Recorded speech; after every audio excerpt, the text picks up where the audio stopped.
Friends, welcome to an academy UGC NET. मेरा नाम पूजा वर्मा है और मैंने अपना नेट क्वालिफाई किया है जून 2019 में with commerce subject. Good morning all of you. मैं आप लोगों का इस चैनल में बहुत बहुत स्वागत करती हूँ।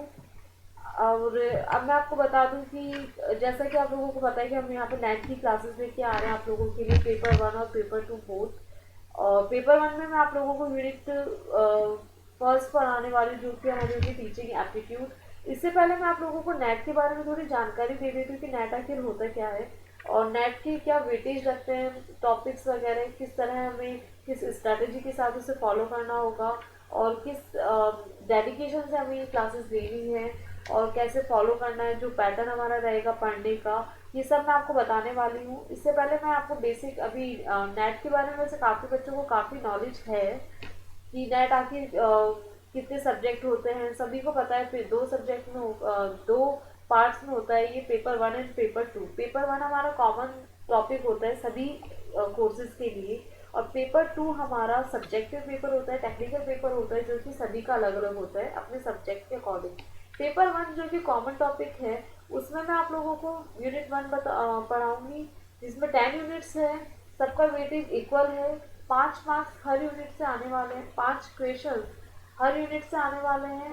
और टीचिंग और रिसर्च दो ऐसे यूनिट्स हैं जो कि काफ़ी वेटेज रखते हैं, इनसे 5+ क्वेश्चंस की एक्सपेक्टेशन हम रख सकते हैं क्योंकि जो लास्ट दो अटैम्प अगर आपने नोटिस किए होंगे तो रिसर्च और टीचिंग से काफ़ी क्वेश्चंस आए हैं, काफ़ी लेवल के क्वेश्चंस आए हैं। तो एनटीए ने काफ़ी अच्छा बेंचमार्क एक सेट किया है पेपर को लेके।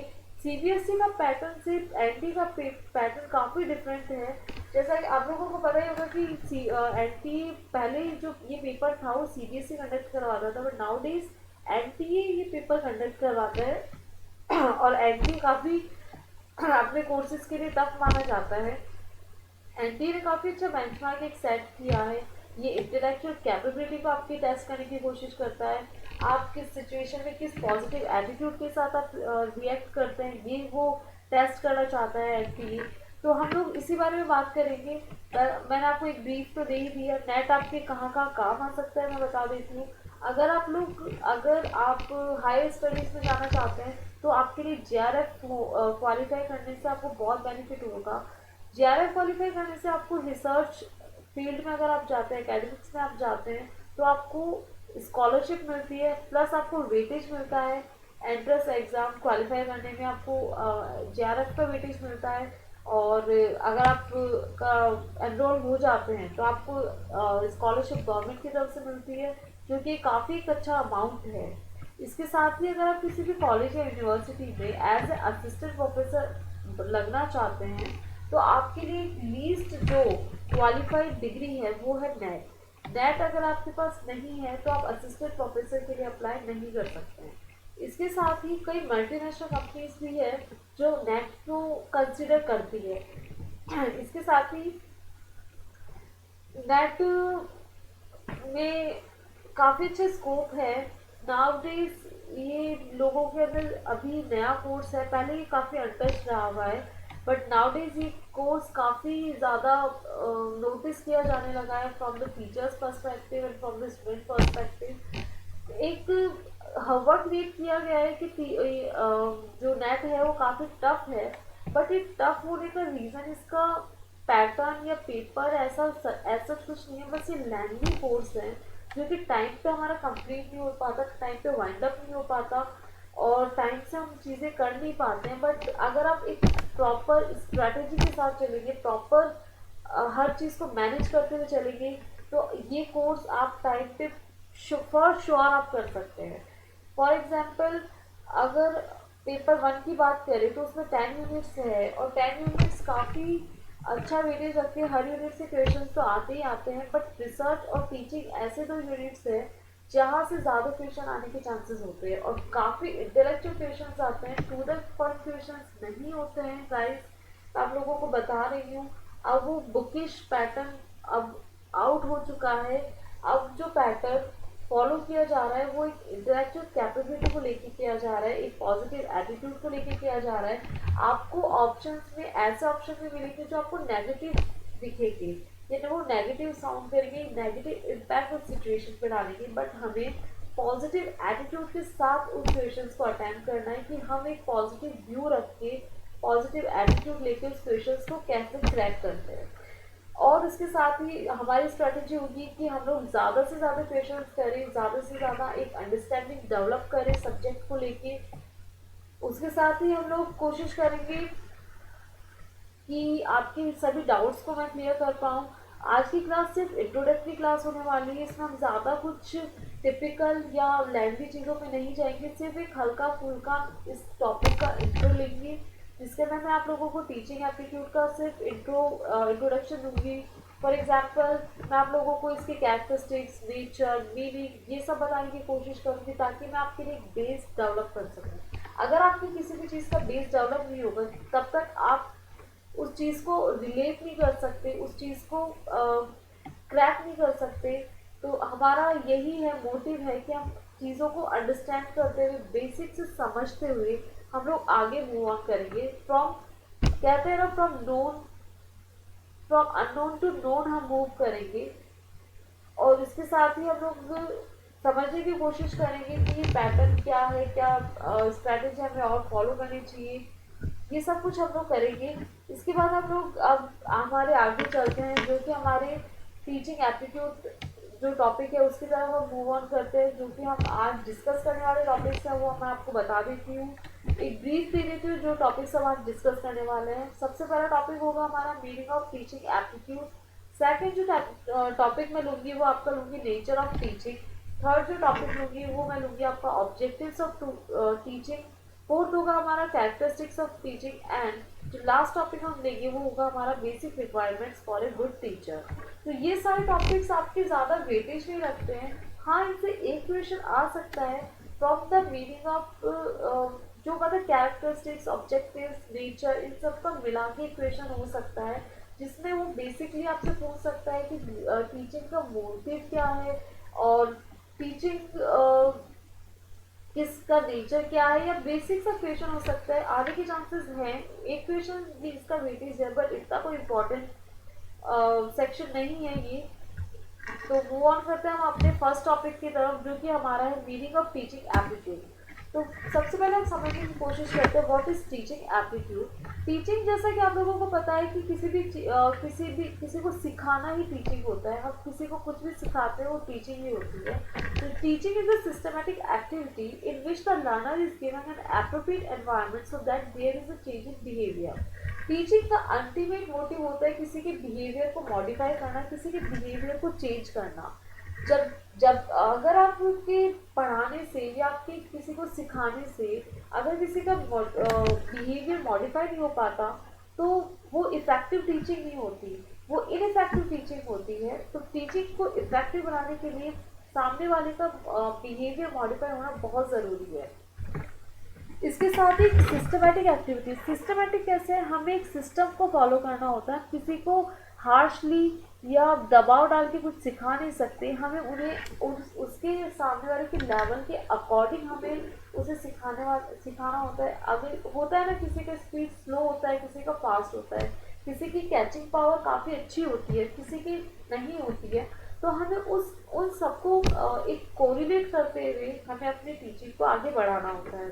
फॉर एग्जाम्पल, अभी हम क्लासरूम में जैसा कि देखते हैं कि किसी को जल्दी से चीज़ें समझ आ जाती जबकि किसी को नहीं आती, तो हमें एक ही एग्जाम्पल को कई बार 2-3 बार एक्सप्लेन करना पड़ जाता है। तो वो एक सिस्टमैटिक एक्टिविटी है कि जब तक हमें जो लर्नर है अगर उसे समझ नहीं आ रहा है तो हमें उसको कोशिश करनी पड़ती है कि हम उसे बार बार समझा सकें, ठीक है। और टीचिंग के लिए एक एप्रोप्रिएट एनवायरनमेंट का होना बहुत ज़रूरी है, क्योंकि जब तक एक एप्रोप्रिएट एनवायरनमेंट नहीं मिलता हम उसका ओवरऑल डेवलपमेंट नहीं हो सकता। फॉर एग्जांपल, अगर क्लासरूम एक ऐसी जगह जहाँ पे एक प्रॉपर आपको माहौल दिया जाता है, आपको प्रॉपरली सिखाया जाता है, वहाँ किसी प्रकार का कोई इंटरेक्शन नहीं होता है कि बाहर की कोई चीज़ आपको इंटरप्ट नहीं करनी होती है, आपका ध्यान सिर्फ एक पर्टिकुलर चीज़ पे होता है, जो आपको टीचर समझा रहा हो उस पर होता है। तो एक पर्टिकुलर एनवायरनमेंट होता है जिसमें आप लोग पढ़ने की कोशिश करते हैं। अगर आपको कहीं यही चीज़ कहीं बाहर खुले में पढ़ाई जाएगी तो आपका ध्यान इधर उधर जाएगा। तो इसके लिए क्या होता है कि आपको एक प्रॉपर एनवायरनमेंट देना बहुत ज़रूरी होता है टीचिंग के लिए। और टीचिंग का ultimate objective he modification of behaviour है, क्योंकि जब तक आपका बिहेवियर मॉडिफाई नहीं होगा तब तक आप एक अच्छे टीचर नहीं बन सकते, अच्छे एक लर्नर, एक जो हम एज ए टीचर अगर मैं आप लोगों को पढ़ा रही हूँ तो जब तक आपको ये चीज़ समझ नहीं आ रही है कि मैं आपको क्या पढ़ा रही हूँ तो आपका बिहेवियर कैसे मॉडिफाई होगा। तो इसके लिए आपको चाहिए कि आप लोगों को मैं आप लोगों को अच्छे से चीज़ें एक्सप्लेन कर सकूं ताकि आप कोरिलेट कर सके, समझ सके। तो वही मैं आपको बस एक टीचिंग कर रही हूँ, तो इसके लिए आपको समझना ज़रूरी है। इसके बाद आता है हमारा एप्टीट्यूड। एप्टीट्यूड का मतलब होता है हमारी ability, ability to do something in a natural way. Natural way कैसे कि ये कोई अर्न कैपेबिलिटी नहीं होती है, ये नेचुरली हम चीज़ों से सीखते हैं, हम अपने एनवायरनमेंट से कैपेबिलिटी डेवलप करते हैं, हमारे अंदर एक एटीट्यूड डेवलप करते हैं, एबिलिटी डेवलप करते हैं। एबिलिटी और एटीट्यूड में डिफरेंस होता है। एटीट्यूड होता है जो कि हमें एक नेगेटिव सेंस की तरफ लेके जाता है, बट एबिलिटी होती है जो हमारे को किसी भी चीज़ को करने में कह सकते हैं हमें किसी भी चीज़ को करने में हमारी हेल्प करती है। To do something, ability to do something का मतलब हो गया जैसे हम उस कैपेबिलिटी को अपने अंदर बिल्डअप करना, टीचिंग की इफेक्टिव टीचिंग करने के लिए उस कैपेबिलिटी को बिल्डअप करना ही हमारा टीचिंग एप्टीट्यूड होता है। नेक्स्ट चीज़ जो हम डिस्कस करने वाला है वो है हमारा नेचर ऑफ टीचिंग। आपको एक चीज़ समझनी है कि नेचर ऑफ टीचिंग में हम इसका दो व्यू हो सकते हैं। एक व्यू होता है हमारा ब्रॉड व्यू, एक होता है हमारा नैरो व्यू। ब्रॉड व्यू में हम कह सकते हैं कि जनरलाइज होती है, नेचुरल होती है, लाइफ लॉन्ग प्रोसेस होती है। ब्रॉड व्यू में जैसे जनरलाइज्ड इन द सेंस हम बचपन से ही सीखना स्टार्ट कर देते हैं। वो कैसे? हमें बचपन से जब कोई बच्चा पैदा होता है तो उसकी लर्निंग वहीं से स्टार्ट हो जाती है, उसको टीच करना वहीं से स्टार्ट हो जाता है। तो वो एक फैमिलियर एनवायरनमेंट में पहले टीच होता है। क्लासरूम टीचिंग या फिर मैं एक स्कूल लाइफ की बात नहीं बता रही हूँ, घर की बात बता रही हूँ। फैमिली में जो बच्चा रहता है उसको हम छोटी छोटी चीज़ें सिखाने की कोशिश करते हैं कि आपको इस तरह बिहेव करना है, आप इस तरह कोई मेहमान आए तो आपको इस तरह बोलना है, इस तरह बिहेव करना है, इस तरह अपने आप को इंट्रोड्यूस करना है, किसी के सामने आपको किस तरह प्रेजेंट होना है। तो ये हम जो चीज़ें बच्चे को सिखाते हैं तो ये उसके बचपन से हम लोग उसकी टीचिंग लर्निंग प्रोसेस हमारी स्टार्ट हो जाती है। तो एक जनरलाइज है, ब्रॉड सेंस में देखा जाए तो ये जनरलाइज चीज़ है, ये एक नेचुरल है। हम चीज़ों से खुद भी सीख सकते हैं, ऐसा नहीं है कि हमें कोई समझाएगा तभी हम चीज़ें समझ सकते हैं, पर हम नेचर से भी बहुत कुछ सीखते हैं, हम अपने आसपास के एनवायरनमेंट से बहुत कुछ सीख सकते हैं, जो कि हम खुद चीज़ों को एनालाइज करके नेचुरल वे में हम जो सीखते हैं वो एक तरीके से नेचुरल लर्निंग होती है। इसके लिए हमें किसी प्रकार का दबाव नहीं डाला जाता है किसी चीज़ को समझने के लिए, बस हम नेचर को देखते हैं और उस चीज़ को समझते जाते हैं। ये एक लाइफ लॉन्ग प्रोसेस है। ऑब्वियसली सीखना कभी ख़त्म नहीं होता, हम चाहे हम ख़त्म हो जाते हैं पर सीखना कभी ख़त्म नहीं होता। चाहे आप देखो लाइफ में हर सिचुएशन हर जगह आप कुछ ना कुछ सीखने को मिलता है। जैसे कि फॉर एग्जाम्पल जैसे आप कह सकते हैं कि हमारे बर्थ से लेके हम बर्थ बाय बर्थ हम लोग कई चीज़ें सीखना स्टार्ट करते रहते हैं, जो ये लाइफ लॉन्ग हमारे साथ चलता रहता है। सीखना कभी ख़त्म नहीं होता, हम छोटों से भी कुछ भी सीख सकते हैं, हमारे बड़ों से हम कुछ भी सीख सकते हैं। तो वही है कि ये एक लाइफ लॉन्ग प्रोसेस है जो चलती रहती है, सीखना कभी ख़त्म नहीं होता। और जैसे कि आप लोगों को पता है technology day by day change होती जा रही है और नई नई टेक्नोलॉजी अपग्रेड होती जा रही है, तो हम एक फिक्स पैटर्न में नहीं रह सकते कि हम जो चीज़ हमने सीख ली है अब बस हम उसी पे चलेंगे। हमें चीज़ों के साथ बदलना होता है, हमें समय के साथ बदलना होता है, इसलिए एक लाइफ लॉन्ग प्रोसेस है। Change is the need of the life. तो ये लाइफ लॉन्ग प्रोसेस है। उसके बाद एक नैरो सेंस होता है, नैरो व्यू होता है टीचिंग का, जो कि क्लासरूम हो। Classroom teaching is a narrow sense of teaching. जो हमें क्लासरूम में पढ़ाया जाता है वो एक नैरो सेंस होता है कि वो एक पर्टिकुलर सिचुएशन पे ही अप्लाई होता है, एक पर्टिकुलर स्टैंडर्ड पे ही अप्लाई होता है, एक पर्टिकुलर सब्जेक्ट पे ही अप्लाई होता है। तो ये क्लासरूम बेस्ड क्लासरूम टीचिंग होती है जो कि एक नैरो सेंस होता है बेस्ड ऑन करिकुलम। अब बेस्ड ऑन करिकुलम कैसे कि जो क्लासरूम टीचिंग होती है हमारी वो करिकुलम पे बेस्ड होती है। इसके अंदर हम लोग एक करिकुलम फिक्स पैटर्न को फॉलो करते हैं, फिक्स करिकुलम होता है जो कि हमारे लिए डिसाइडेड होता है, उसे ही फॉलो करते हैं। हम अपनी मर्जी से कुछ भी ऐड ऑन नहीं कर सकते, कुछ भी सीख नहीं सकते हैं। तो ये एक बेस्ड ऑन करिकुलम एक्टिविटी है, तो एक नैरो सेंस देता है। तो इस तरह हमारी टीचिंग के दो सेंस हो सकते हैं, दो व्यू हो सकते हैं, जो कि एक ब्रॉड व्यू होता है, एक नैरो व्यू होता है। तो ये हमारा नेचर ऑफ टीचिंग है। इसके बाद हम आगे बात करते हैं तो ऑब्जेक्टिव्स ऑफ टीचिंग। जैसा कि आप लोगों को पता है कि टीचिंग का सिर्फ ऑब्जेक्टिव सिर्फ नॉलेज इम्पार्ट करना नहीं है। फॉर एग्जाम्पल, मैं सिर्फ अगर आपको सिर्फ नॉलेज दूँ तो ये सिर्फ टीचिंग नहीं है। Imparting knowledge is not in the ultimate motive of teaching. Overall change in behaviour is the core objective of teaching. For example, अगर मैं आपको जो पढ़ा रही हूँ, मैं आपको सिखा रही हूँ, अगर आपकी उससे आपके बिहेवियर में कोई चेंज नहीं आ रहा, बिहेवियर में कोई मॉडिफिकेशन नहीं हो रहा, तो वो एक इफेक्टिव टीचिंग हो ही नहीं सकती। वो मेरी टीचिंग का ऑब्जेक्टिव है ही नहीं। मेरी टीचिंग का ऑब्जेक्टिव है कि मैं आप लोगों के बिहेवियर में मॉडिफिकेशन ला सकूँ, एक अच्छी टीचिंग करके आप लोगों को एनवायरनमेंट के बारे में बता सकूँ, आप लोगों को अपनी जो सराउंडिंग है उसके अकॉर्डिंग आप एडजस्ट कर सके, उसके अकॉर्डिंग आप अपने आप को डेवलप कर सके।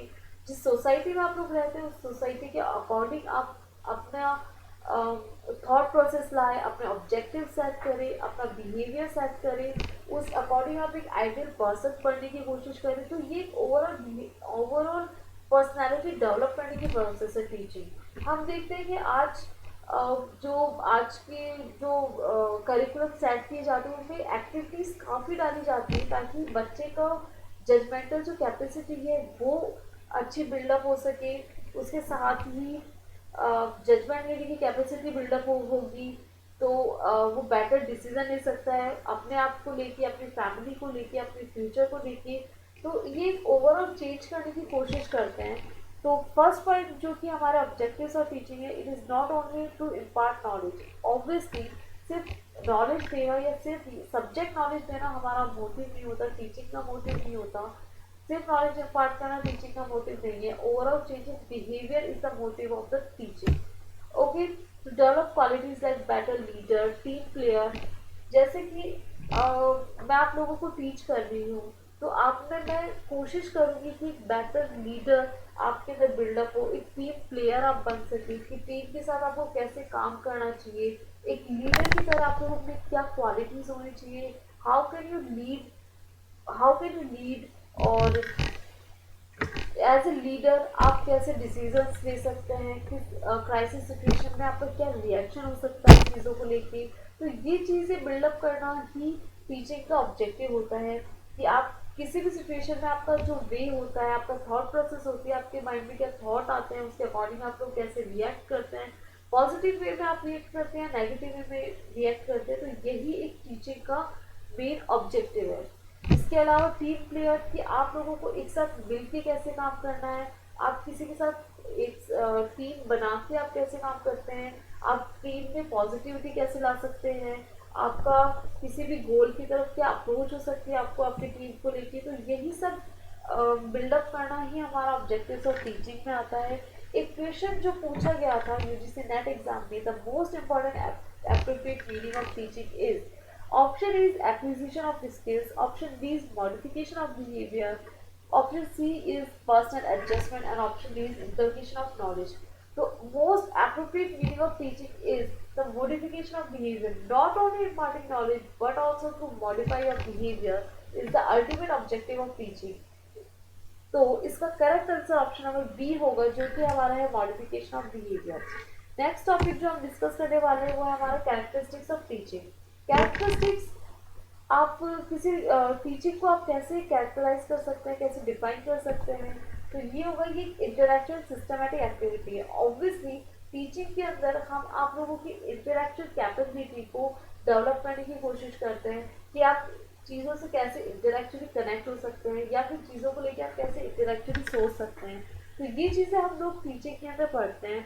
टीचिंग में आप लोगों को सिखाते हैं, आपकी मेमोरी को आपकी मेमोरी डेवलप करने की कोशिश की जाती है कि आप किस तरह चीज़ों पर रिएक्ट करें, किस तरह अपना वे क्रिएट करें चीज़ों को लेके, और किस कॉम्प्लेक्स चीज़ों के अंदर आपका क्या वे होना चाहिए इसको सॉल्व करने के लिए, आप क्या अप्रोच यूज़ करते हैं। तो ये intellectual activity systematic, obviously teaching एक सिस्टमेटिक एक्टिविटी है। मैं आप लोगों को बता दूँ, टीचिंग एक एक्ट नहीं है कि आपको सिर्फ वो परफॉर्म करना होता है, बल्कि टीचिंग एक डायनामिक नेचर की है। आपको teaching according to the situation, according to the person vary करती है। जैसे किसी पर्सन को किस तरीके से समझ आता है, वो आप लोगों को वो एज ए टीचर मुझे समझना बहुत ज़रूरी होता है कि आप किस वे में मेरी बात को समझ सकते हैं, किस एग्जाम्पल से आप मेरी बात समझ सकते हैं। हर किसी की इंटेलेक्चुअल कैपेबिलिटी सेम नहीं होती है, अंडरस्टैंडिंग लेवल सबका सेम नहीं होता है। इसके लिए हमें क्या होता है, इंटेलेक्चुअल कैपेबिलिटी को बिल्डअप करने के साथ साथ एक ये सिर्फ एक्ट नहीं रह जाता है, ये डायनामिक हो जाती है कि वो चीज़ों के साथ या सिचुएशन के साथ वेरी करती है, तो एक डायनेमिक प्रोसेस है। तो इसलिए हम इसे टीचिंग को सिर्फ एक्ट ना कहते हुए इसे डायनेमिक प्रोसेस कहना ज़्यादा बेटर होगा। इसके बाद हम आ जाते हैं हमारे कैरेक्टरिस्टिक्स पे, जो कि हमारा सबसे बड़ा इंटरेक्शन सिस्टमेटिक एक्टिविटी। मैंने आपको जैसे कि एक्सप्लेन किया है, it gives desirable information. Second point है हमारा डिजायरेबल इंफॉर्मेशन। ऑब्वियसली टीचिंग में हम लोग आपको जो भी इंफॉर्मेशन आपके लिए रिक्वायर्ड है, नेसेसरी है, हम वो आपको प्रोवाइड करने की कोशिश करते हैं। अननेसेसरली चीज़ों को हाइप करने की या फिर जो चीज़ अननेसेसरली की उन्हें क्रिएट करने की कोशिश हम नहीं करते हैं। मैं गाइस मैं इस चीज़ में थोड़ा जल्दी जा रही हूँ, क्योंकि इस चीज़ ये कैरेक्टरिस्टिक्स इतनी इंपॉर्टेंस नहीं रखती है। जहाँ से क्वेश्चन आने होंगे मैं आप लोगों को बता दूँ, जो कि हमारा ऑब्जेक्टिव्स थे, वहाँ से काफ़ी लेवल के क्वेश्चन आते हैं। तो हम लोग उन्हीं टॉपिक पे ज़्यादा फोकस करेंगे, उन्हीं टॉपिक्स पे हम लोग ज़्यादा बात करने की कोशिश करेंगे जहाँ से लेवल के क्वेश्चन आते हैं। क्योंकि अब जितने ज़्यादा उन चीज़ों को मैं आप लोगों को एक्सप्लेन करूँगी, जितने ज़्यादा उन चीज़ों पे हम लोग क्वेश्चन करेंगे, उतना ही आपको वो चीज़ें समझ आएंगी। तो इसके लिए मैं आपको ज़्यादा इन टॉपिक्स पे टाइम वेस्ट ना करते हुए मैं आपको एक ब्रीफ देने की कोशिश कर रही हूँ, ताकि एक आपकी सिर्फ एक अंडरस्टैंडिंग बिल्डअप हो सके। आपको इन चीज़ों पे ज़्यादा टाइम वेस्ट करने की ज़रूरत नहीं है, आप इसको एक गो थ्रू कर सकते हैं। सेकंड जो थर्ड पॉइंट है हमारा, वो है create self motivation for learning. Obviously teaching के अंदर आप आपको मोटिवेट करते हैं कि आप खुद से पढ़ने की कोशिश कीजिए। सिर्फ मेरे पढ़ाने से कुछ नहीं होगा, आपको खुद को भी मेहनत करनी पड़ेगी, आपको खुद को भी इनिशिएटिव लेना पड़ेगा, आपको खुद को टाइम निकालना पड़ेगा, आपको खुद को प्रॉपरली क्लासेस लेनी पड़ेगी, ताकि आप सेल्फ मोटिवेट हो सके, सेल्फ लर्निंग करें। आपको क्लास में जो पढ़ाया जाता है आपको रिवाइज करें, जो पीडीएफ आपको दी जाती है उनको आप मेमोराइज करने की कोशिश करें, लर्न करने की कोशिश करें। इसके बाद हमारा आता है फोर्थ पॉइंट हमारा जो है वो है effective planning for good teaching. Effective planning होना टीचिंग के लिए बहुत ज़रूरी होता है। Effective planning in the sense कि अगर आपके पास कोई प्लानिंग नहीं है, कोई बेसिस नहीं है कि आप टीचिंग करवा कैसे रहे हैं, तो आपको काफ़ी ज़्यादा टाइम वेस्ट होने के चांसेस हो जाते हैं। तो इसलिए प्लानिंग, किसी भी चीज़ की प्लानिंग होना बहुत ज़रूरी है। फोकस और सेलेक्टेड इंफॉर्मेशन। टीचिंग में हम आपको सेलेक्टेड इंफॉर्मेशन प्रोवाइड करने की कोशिश करते हैं कि जो आपके लिए रेलिवेंट है हम वही प्रोवाइड करने की कोशिश कर रहे हैं, ना कि हम इधर उधर की चीज़ों पे ज़्यादा बातें ना करते हुए हम अपने कोर्स की, अपने कंटेंट की बात करें तो ज़्यादा बेटर होता है। Based on democratic ideas. Democratic in the sense कि मैं अगर सिर्फ मैं ही अपना पॉइंट ऑफ व्यू रखे जाऊंगी, तो ये ऑटोक्रेटिक टाइप की टीचिंग हो जाएगी, जो कि आज के टाइम में नहीं होती। जैसे कि आपको पता है इंडिया एक डेमोक्रेटिक कंट्री है जहाँ पे आपके पब्लिक के व्यूज कंसिडर किए जाते हैं, तो वही टीचिंग में भी यही चीज़ अप्लाई होती है कि ये डेमोक्रेटिक आइडिया पे बेस्ड है।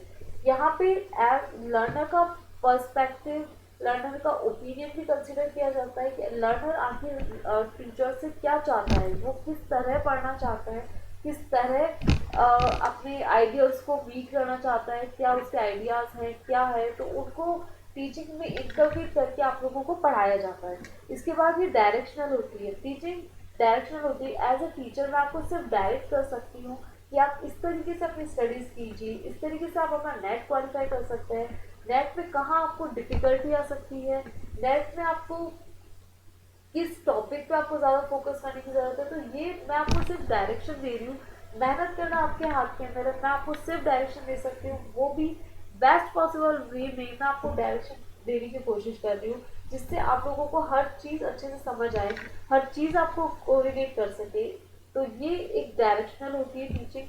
Based on corporation of teacher and student. Obviously teacher और स्टूडेंट के अंदर कॉपरेशन होना बहुत ज़रूरी है। मेरे को आपकी बात समझ आनी चाहिए और आपकी बात मुझे समझ आनी बहुत ज़रूरी है।